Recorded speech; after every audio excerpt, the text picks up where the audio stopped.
আমি সর্বপ্রথম মাদক মুক্ত একটা করিমগঞ্জ তারাইল গঠন করার জন্য চেষ্টা করব। যদি আমি যদি নির্বাচিত হতে পারি তবে স্থানীয় সরকারের উপর কখনোই কোনো রকম হস্তক্ষেপ করব না। তো আসলে আপনারা জানেন যে আমরা 17টা বছর একটা ফ্যাসিস্ট সরকারের অধীনে আমাদেরকে থাকতে হয়েছে। আমাদেরকে এখনও কোনো নির্যাতন নাই যে এই ফ্যাসিস্ট সরকার করেনি। আমরাকে হত্যা করার জন্য অনেকবার চেষ্টা করা হয়েছে, গুলি করা হয়েছে, এখনও একটা বুলেট আমার বুকের মধ্যে বিদ্যমান। আমার বাবা 82 বছর বয়সে উনাকেও একটা মিছিলের মধ্যে 7টা রাবার বুলেট দিয়ে তাকে হত্যা করতে চেয়েছিল। আমি প্রত্যাশা করছি যে দল হয়তো আমাকে যদি মনোনীত করবে। আমি সাইফুল ইসলাম সুমন, গুরুদয়াল সরকারি কলেজের সাবেক ভিপি ছিলাম, জেলা ছাত্র দলের দায়িত্ব পালন করেছি, সভাপতির, যুব দলের জেলার সিনিয়র যুগ্ম আহ্বায়কের দলের দায়িত্ব পালন করেছি, জেলা বিএনপির যুব বিষয়ক সম্পাদক ছিলাম, সাবেক উপজেলা পরিষদের চেয়ারম্যান ছিলাম 2014 সালে বিএনপি সমর্থিত প্রার্থী হিসাবে। তো আসলে আপনারা জানেন যে আমরা 17টা বছর একটা ফ্যাসিস্ট সরকারের অধীনে আমাদেরকে থাকতে হয়েছে। আমরা যারা বাংলাদেশ জাতীয়তাবাদী দলের আদর্শে বিশ্বাস করি, যারা এই দেশের মানুষের ভোটের অধিকার প্রয়োগ করতে চাই, মানুষের মৌলিক অধিকারগুলোকে প্রতিষ্ঠিত করতে চাই, আমাদেরকে এখনও কোনো নির্যাতন নাই যে এই ফ্যাসিস্ট সরকার করেনি।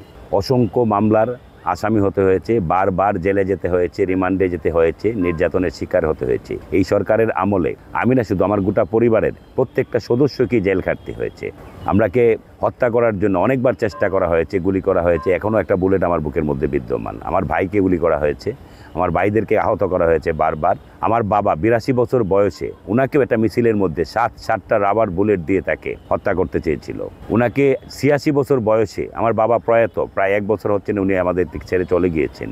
উনি এই ফ্যাসিস্ট সরকারের পতনের আগে, গত নির্বাচনের আগে প্রাক্কালে তাকেও গ্রেপ্তার করা হয়েছিল। আমরা বাবা সহ, আমরা 5 ভাই সহ আমাদের কাজিন যারা রয়েছে তাদেরকে আমরা 11 জনকে দীর্ঘদিন জেল খাটতে হয়েছে।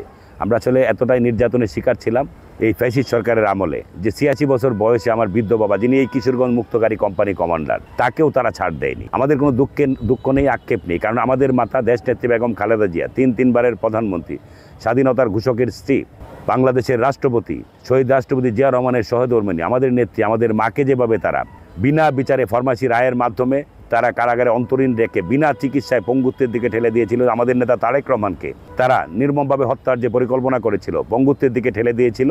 আল্লাহর অশেষ কৃপায় আজকে সে শুধু লন্ডনে থেকে চিকিৎসা নিয়ে অনেকটা সুস্থ অবস্থায় ফিরে এসেছেন। আমরা প্রত্যাশা করছি অনতিবিলম্বে তিনি আমাদের মাঝে ফিরে আসবেন।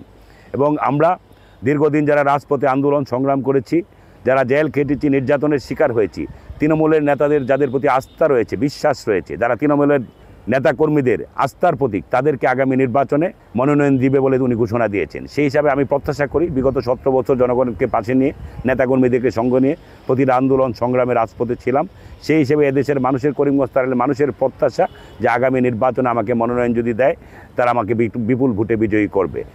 পাশাপাশি আমি বলতে চাই, আমি না, দল যাকে মনোনয়ন দিবেন আমরা তার পক্ষে ধানের শীষের বিজয়কে নিশ্চিত করব ইনশাল্লাহ। বিবেচনায় কিশোরগঞ্জ 3 অর্থাৎ করিমগঞ্জ তারাইলে আমি প্রত্যাশা করছি যে দল হয়তো আমাকে যদি মনোনীত করবে, যদি মনোনীত হতে পারি দল থেকে, এবং যদি এই দেশের করিমগঞ্জ তারাইলের জনগণ যদি আমাকে উপযুক্ত মনে করে, ভোটের মাধ্যমে যদি তারা নির্বাচিত করে, আমি আসলে আমাদের রাস্তাঘাটের যে বেহাল অবস্থা, আপনারা যারা রয়েছেন আপনারা নিশ্চয়ই দেখতে পাচ্ছেন যে আসলে এটা চরম অব্যবস্থাপনার মধ্যে দিয়ে চলছে, এবং রাস্তাঘাটের একটা বেহাল অবস্থা এই করিমগঞ্জ তারাইলে।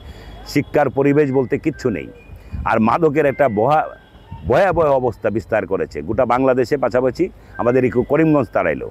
আমাকে যদি নির্বাচিত করে এই দেশের জনগণ, আমি সর্বপ্রথম মাদক মুক্ত একটা করিমগঞ্জ তারাইল গঠন করার জন্য চেষ্টা করব, এবং শিক্ষার পরিবেশ বজায় থাকে। কারণ বিগত 17 বছরে এই ফ্যাসিস্ট সরকার শিক্ষার অব্যবস্থাপনার কারণে এবং মাদকের ভয়াল থাবার কারণে একটা প্রজন্মকে ধ্বংস করে দিয়েছে তারা। আমাদেরকে নতুন করে সেই প্রজন্মকে আবার উজ্জীবিত করতে হবে, মাদকের ভয়াল থাবা থেকে তাদেরকে রক্ষা করতে হবে। রক্ষা করে আমরা চাই একটা সমৃদ্ধ বাংলাদেশ গড়ার জন্য।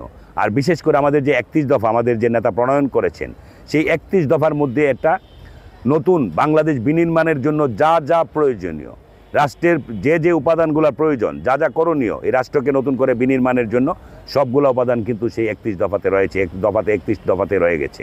আমরা প্রত্যাশা করব বাংলাদেশ জাতীয়তাবাদী দল একক সংখ্যাগরিষ্ঠ হিসাবে নির্বাচিত হয়ে যদি সংসদে সরকার গঠন করতে পারে, আমরা আমাদের সেই 31 দফা বাস্তবায়নের মাধ্যমে একটা নতুন সুজলা সুফলা শস্য শ্যামলা বাংলাদেশ, যেই বাংলাদেশে থাকবে সাম্য, মানবাধিকার, আইনের শাসন থেকে শুরু করে ন্যায় বিচার, এবং প্রতিটা ক্ষেত্রে যাতে মানুষ সুবিচার পায়, সেই ব্যবস্থা করা হবে, যাদের মাধ্যমে আমরা একটা নতুন বাংলাদেশ আমরা দেখতে পারবে আগামী প্রজন্ম, সেটা আমাদের প্রত্যাশা। ফেসিবাজের সহযোগী মুজিবুল হক চুন্নু, সে এই এলাকায় বিনা ভোটে দীর্ঘ সময় এমপি ছিলেন, মন্ত্রী ছিলেন।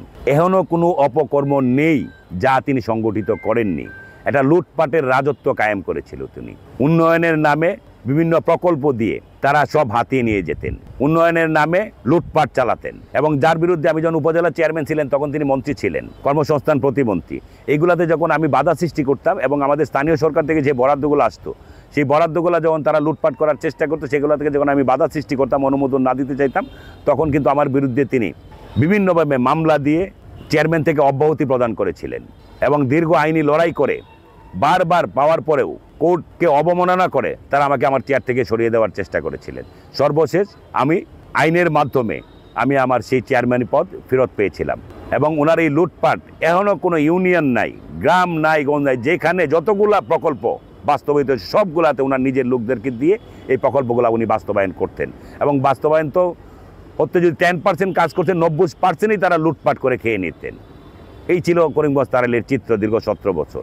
আমি চেষ্টা করব যাতে করে যতটুকু বরাদ্দ পাওয়া যায় স্থানীয় সরকার সে স্বাধীনভাবে তার কাজ করবে।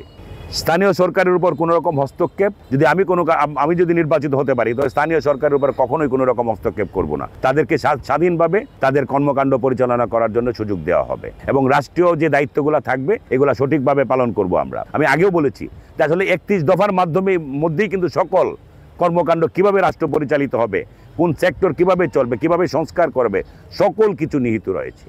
সুতরাং এই সালে বাংলাদেশ জাতীয়তাবাদী দল মনোনীত প্রার্থী হিসাবে উপজেলা চেয়ারম্যান নির্বাচিত হয়েছিলাম। যদিও 2 বছর আমাকে ওই চেয়ারের বাইরে রাখা হয়েছিল।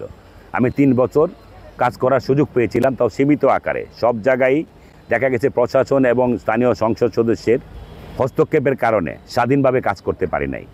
তবে এই 3 বছর আমার একটা বিরল অভিজ্ঞতা হয়েছে। আসলে সমাজকে উন্নয়নের এবং সামাজিক যে অবকাঠামোগুলোকে বিনির্মাণের জন্য কি করণীয়, সেই অভিজ্ঞতা তো আমার রয়েছে বিগত 3 বছরের। যদি এই দেশের জনগণ আমাকে, করিমগঞ্জ তারাইলের জনগণ যদি আমাকে ভোট দিয়ে নির্বাচিত করে, আমার সেই অতীত অভিজ্ঞতাকে কাজিয়ে লাগিয়ে সমাজের প্রতিটা স্তরে, তৃণমূল থেকে শুরু করে এবং গ্রাম থেকে শুরু করে, ওয়ার্ড থেকে শুরু করে গোটা উপজেলাকে নতুন করে সাজানোর জন্য আমি চেষ্টা করব, প্রতিটা সেক্টরকে সেই অভিজ্ঞতার আলোকে।